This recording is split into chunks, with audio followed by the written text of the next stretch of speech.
All right, we're on to topic 10, which is Southwest Asia, and lesson 1 is cultural diversity in Southwest Asia.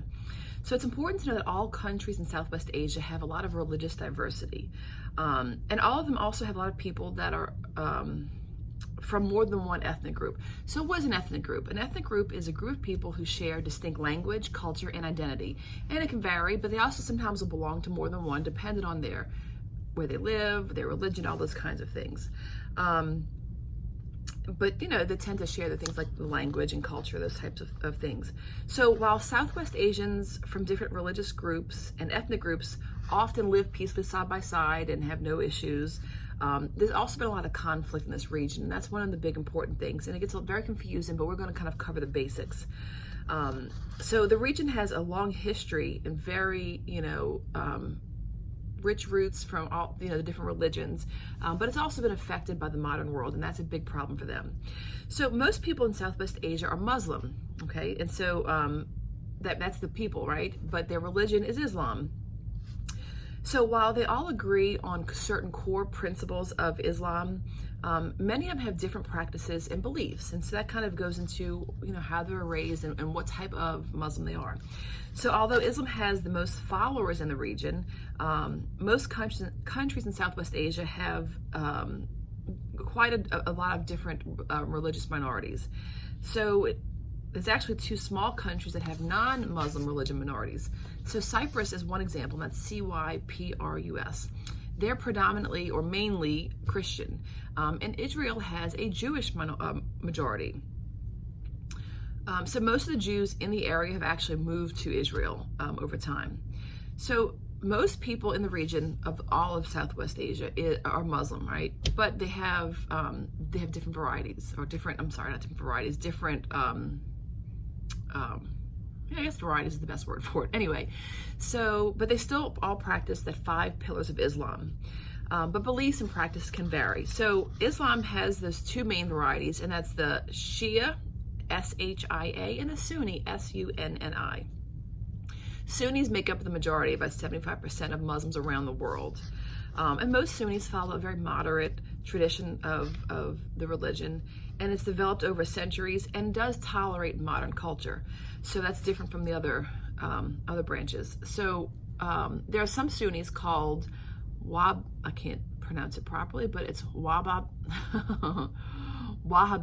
It's Wahhabism. So they believe in returning to the original teachings of Islam and rejecting all modern interpretations of the Quran. The Quran is their holy book of Islam. That's spelled Quran. So that's their holy book, like our Bible.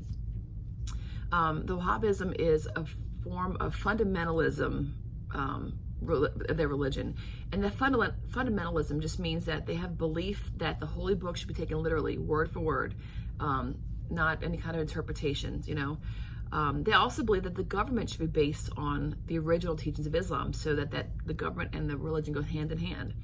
So that's just one of the forms of Islam that actually believes that society and government should reflect Islamic law. That's just one of the extreme ones, though. So like I said, there's quite a few that do believe that their religion should influence their laws. And Southwest Asia has a lot of great ethnic diversity as well. So, those ethnic groups, share that language, the group identity, the different kinds of cultural traditions. The largest ethnic group in Southwest Asia are Arabs, A-R-A-B-S. And they're the majority in every country of the region except for Turkey. Arabs are also divided by religion. In Turkey, the Turks, T-U-R-K-S, that's the largest ethnic group, which kind of makes sense, right? In Iran, Persians are the largest ethnic group. Jewish Israelis form the largest ethnic group in Israel. So that's kind of kind of understand that, right? And one of the larger ethnic groups in the region is the Kurds. Kurds are mostly or mainly Sunni Muslims. Kurds are not the majority, though, in any country, but they occupy a large portion of the region. So they cover parts of Syria, Turkey, Iraq, and Iran. So although most people in the region are Muslim, they have different ideas about politics and everyday life. So, for example, some Muslims believe that women should not mix with unrelated men in public, and that's a big deal for a lot of them. So tensions among ethnic and religious groups have led to conflict over time. And a lot of these things are due to religion. A lot of it's due to the outside world, having some kind of effect on them. One thing in the region that's changed very much over the past years is that their income has come from oil.